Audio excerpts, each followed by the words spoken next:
On November 1st of this year, we saw something that will never be seen again.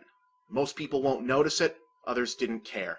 On that day, the last NASA space shuttle launch took place. Soon after, in 2011, the shuttle program is to be dismantled. For as long as I've lived, this image has been the ultimate expression of human achievement, the marvel of engineering and science that put man where we used to think only gods belonged. Now, it's just going to be another relic for the Smithsonian. I'll admit, it makes me sad, but that's nostalgia, and it'll pass. Other factors, though, won't. Like the fact that NASA still hasn't actually lined up a proper replacement for it. There was supposed to be a new program called Constellation that would have upgraded the technology and prepared for the return to and colonization of not only the Moon, but Mars. Mars!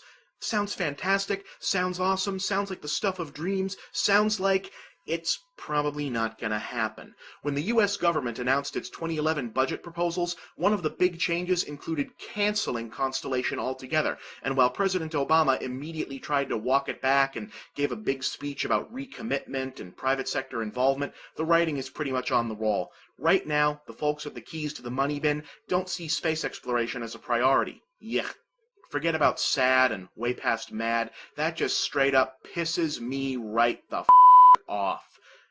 And just to make the crushing air of bleakness complete, nobody seems to care. No one is making a fuss. No one hardly even seems to know about it. It literally seems like there are more of those idiots out there looking to ask President Obama something stupid, to say nothing of racist, about the conspiracy theory questions around his damn birth certificate, than there are people who'd like to ask him why his administration doesn't seem to care about space.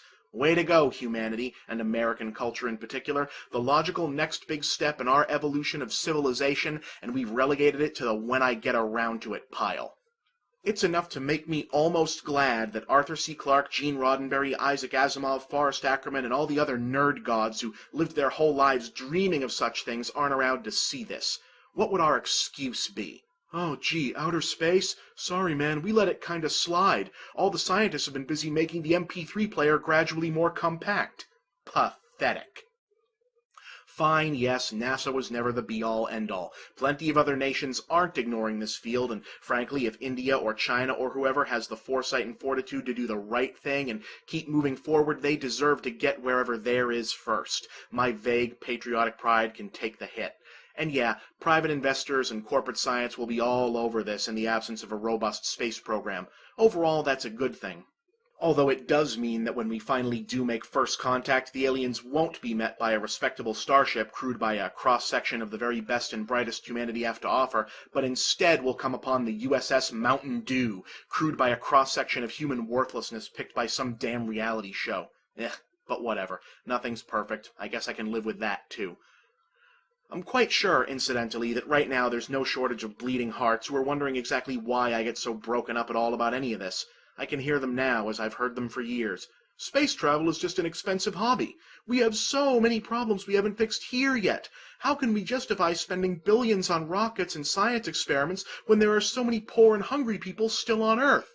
And I'm supposed to sigh and say, that's true, and obviously I know those have to be higher priorities, except that would make me a liar.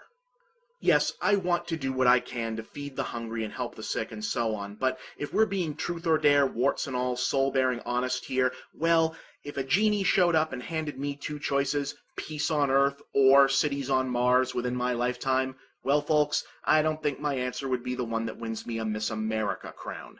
To some people, I'm sure that makes me the bad guy, and if so, fine, I'm the bad guy. Hell, catch me at my absolute most bitter, and I might point out that since humanity hasn't generally shown me any special measure of kindness, I feel no obligation to do so in return, though at my most bitter, that would probably be the alcohol talking.